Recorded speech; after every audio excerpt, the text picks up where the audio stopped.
Chapter 19. Building the Walls. Nehemiah 3. The third chapter of the book of Nehemiah supplies a striking illustration of the constructive character of the history of the Jews in the Persian period. Nor is that all. A mechanical, Chinese industry may be found side by side with indications of moral littleness. But the activity displayed in the restoration of the city walls is more than industrious, more than productive. We must be struck with the breadth of the picture. This characteristic was manifest in the earlier work of building the temple, and it pervades the subsequent religious movement of the shaping of Judaism and the development of the law. Here it is apparent in the fact that the Jews unite in a great common work for the good of the whole community. It was right and necessary that they should rebuild their private houses, but though it would appear that some of these houses must have been in a very ruinous condition, for this was the case even with the governor's residence, 166. The great scheme now set on foot was for the public advantage. There is something almost socialistic about the execution of it. At all events we meet with that comprehensiveness of view, that elevation of tone, that sinking of self in the interests of society, which we should look for in true citizenship.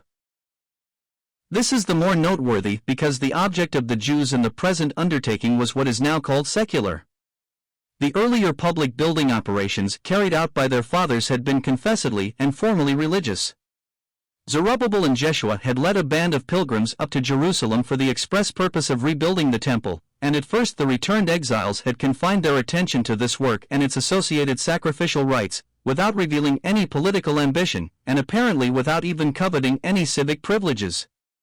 Subsequently some sense of citizenship had begun to appear in Ezra's Reformation, but every expression of it had been since checked by jealous and hostile influences from without. At length Nehemiah succeeded in rousing the spirit of citizenship by means of the inspiration of religious faith. The new enthusiasm was not directly concerned with the temple, it aimed at fortifying the city. Yet it sprang from prayer and faith. Thus the Jews were feeling their way to that sacredness of civic duties which we in the freer air of Christianity have been so slow to acknowledge. The special form of this activity in the public interest is also significant. The process of drawing a line round Jerusalem by enclosing it within the definite circuit of a wall helped to mark the individuality and unity of the place as a city, which an amorphous sommary of houses could not be, according to the ancient estimate, because the chief distinction between a city and a village was just this, that the city was walled while the village was unwalled. The first privilege enjoyed by the city would be its security, its strength to withstand assaults. But the walls that shut out foes shut in the citizens, a fact which seems to have been present to the mind of the poet who wrote, "Our feet are standing within thy gates, O Jerusalem. Jerusalem, that art builded as a city that is compact together." 167. The city is compact together. City life is corporate life. It is not at all easy for us to appreciate this fact while our idea of a city is only represented by a crowd of men, women, and children crammed into a limited space, but with scarcely any sense of common life and aims, still less when we look behind the garish splendor of the streets to the misery and degradation, the disease and famine and vice, that make their nests under the very shadow of wealth and pleasure. Naturally we turn with loathing from such sights, and long for the fresh, quiet country life. But this accidental conglomerate of bricks and human beings is in no sense a city. The true city, such a city as Jerusalem, or Athens, or Rome in its best days, is a focus of the very highest development of life known to man. The word civilization should remind us that it is the city which indicates the difference between the cultivated man and the savage. Originally it was the civis, the citizen, who marched in the van of the world's progress. Nor is it difficult to account for his position. Intercommunication of ideas sharpening intelligence as iron sharpeneth iron, division of labor permitting the specialization of industry, combination in work making it possible for great undertakings to be carried out, the necessity for mutual considerateness among the members of a community and the consequent development of the social sympathies, all tend to progress. And the sense of a common life realized in this way has weighty moral issues. The larger the social unit becomes, the more will people be freed from pettiness of thought and selfishness of aim. The first step in this direction is made when we regard the family rather than the individual as the true unit. If we pass beyond this in modern times, we commonly advance straight on to the whole nation for our notion of a compact community. But the stride is too great. Very few people are able to reach the patriotism that sinks self in the larger life of a nation. With a Mazzini, and even with smaller men who are magnetized by the passion of such an enthusiast in times of excitement, this may be possible. But with ordinary men in ordinary times it is not very attainable. How many Englishmen leave legacies for the payment of the national debt? Still more difficult is it to become really cosmopolitan, and acquire a sense of the supreme duty of living for mankind.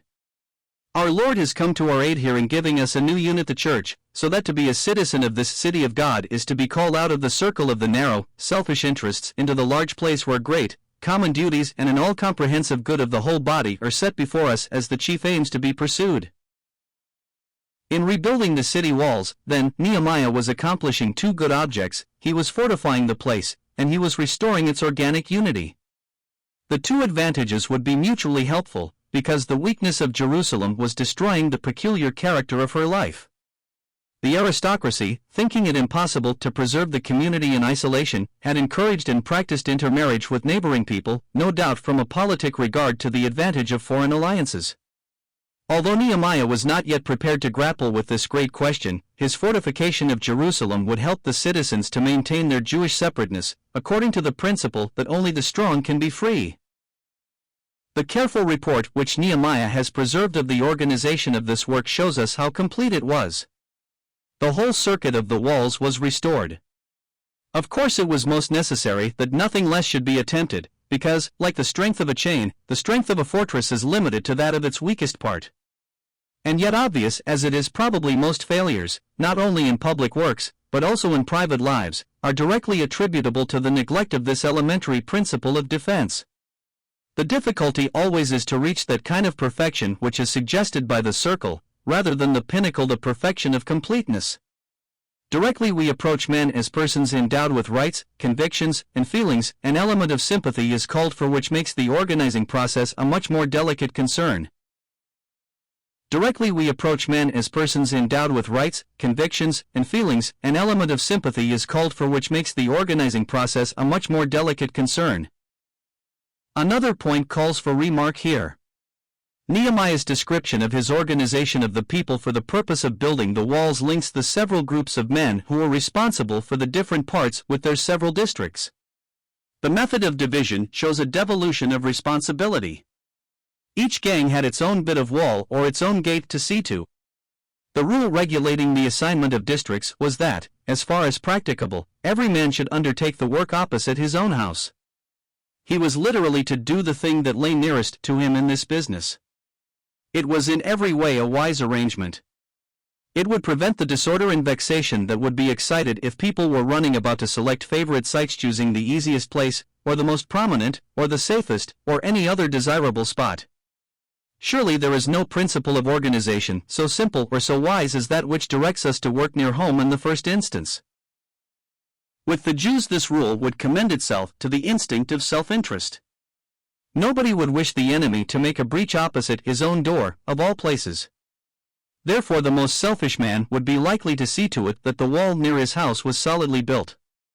If, however, no other inducements had been felt in the end, the work would have failed of any great public good, as all purely selfish work must ultimately fail. There would have been gaps which it was nobody's interest in particular to fill.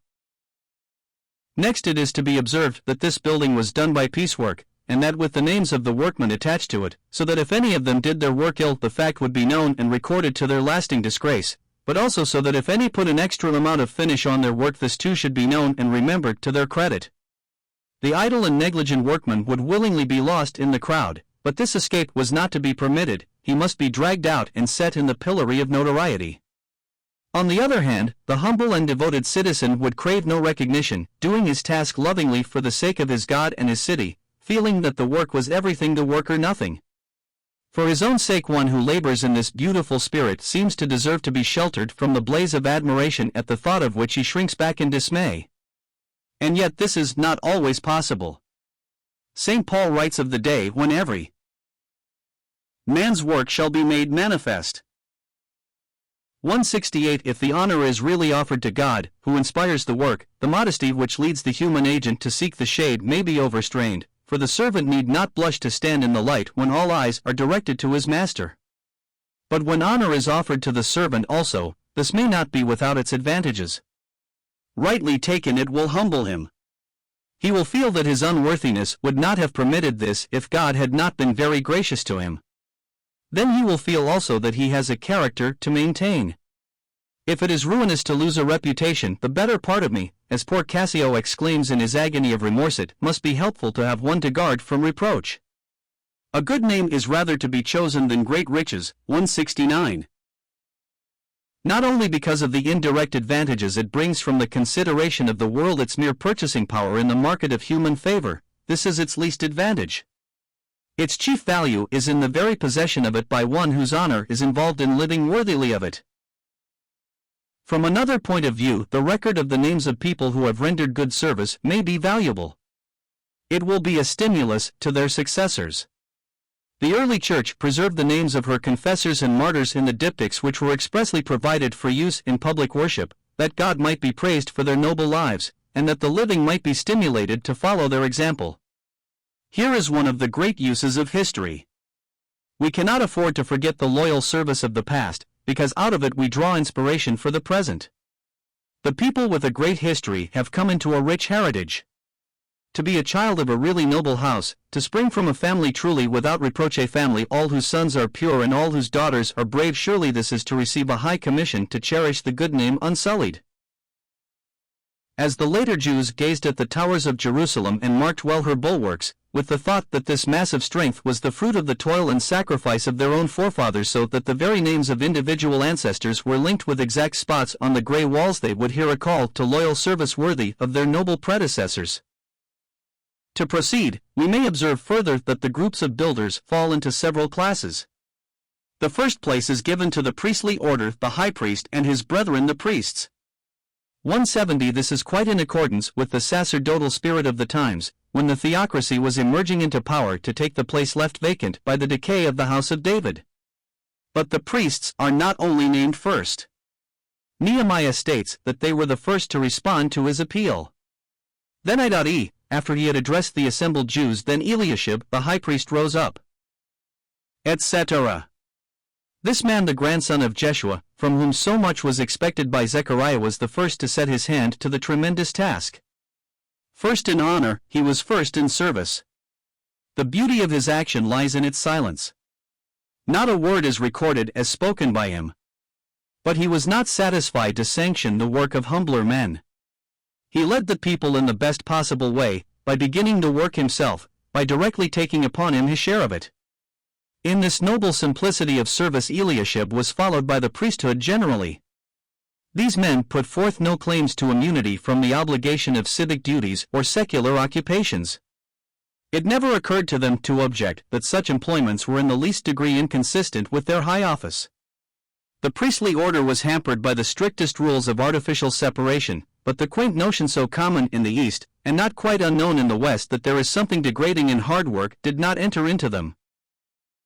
There are 2 points to be noticed in the special work of the priests. First, its locality. These ministers of the temple set up the sheep gate, which was the gate nearest to the temple.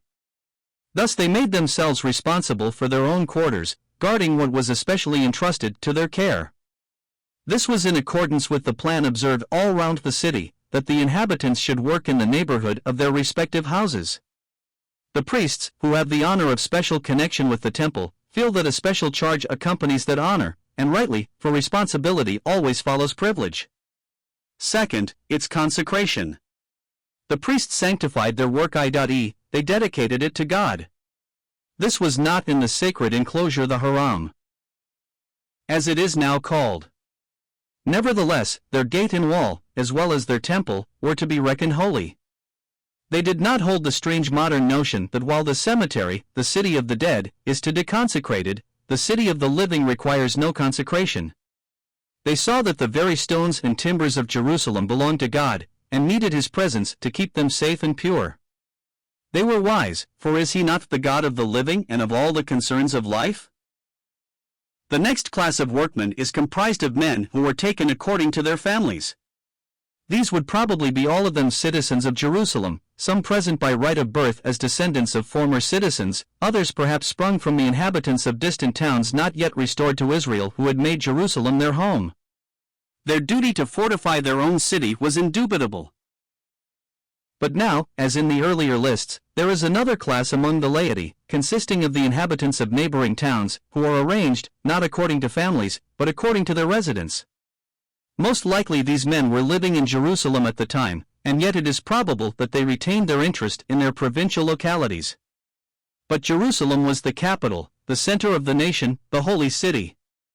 Therefore the inhabitants of other cities must care for her welfare.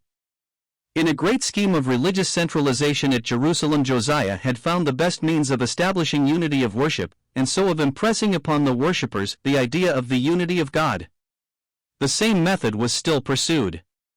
People were not yet ripe for the larger thoughts of God and His worship which Jesus expressed by Jacob's well. Until that was reached, external unity with a visible center was essential if a multiplex division of divinity was to be avoided. After these neighbors who thus helped the metropolis, we have two other groups: the temple servants and the trade guilds of goldsmiths and merchants. Now, while on all sides ready volunteers press forward to the work, just one painful exception is found to mar the harmony of the scene, or rather to lessen its volume, for this was found in abstention, not in active opposition. To their shame it is recorded that the nobles of Tekoa put not their necks to the work of their Lord. 171. The general body of citizens from this town took part. We are not told why the aristocracy held back. Did they consider the labor beneath their dignity? Or was there a breach between them and the townsfolk? The people of Tekoa may have been especially democratic.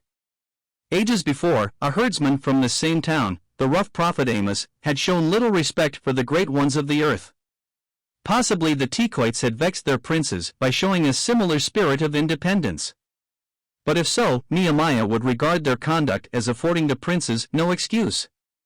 For it was the Lord's work that these nobles refused to undertake, and there is no justification for letting God's service suffer when a quarrel has broken out between His servants. Yet how common is this miserable result of divisions among men who should be united in the service of God? Whatever was the cause, whether it was some petty personal offense or some grave difference of opinion, these nobles go down the ages, like those unhappy men in the early days of the judges who earned the curse of Maras, disgraced eternally, for no positive offense, but simply because they left undone what they ought to have done. Nehemiah pronounces no curse. He chronicles the bare fact. But his ominous silence in regard to any explanation is severely condemnatory. The man who builds his house on the sand in hearing Christ's words and doing them not, the servant who was beaten with many stripes because he knows his Lord's will and does not perform it, that other servant who buries his talent, the virgins who forget to fill their vessels with oil, the people represented by goats on the left hand whose sole ground of accusation is that they refuse to exercise the common charities. All these illustrate the important but neglected truth that our Lord's most frequent words of condemnation were expressed for what we call negative evil, the evil of harmless but useless lives. Happily we may set exceptional devotion in another quarter over against the exceptional remissness of the nobles of Tekoa. Brief as is his summary of the division of the work, Nehemiah is careful to slip in a word of praise for one Baruch the son of Zabbai, saying that this man earnestly repaired his portion. 172. That one word earnestly is a truer stamp of worth than all the honors claimed by the abstaining nobles on grounds of rank or pedigree. It goes down the centuries as the patent of true nobility in the realm of industry.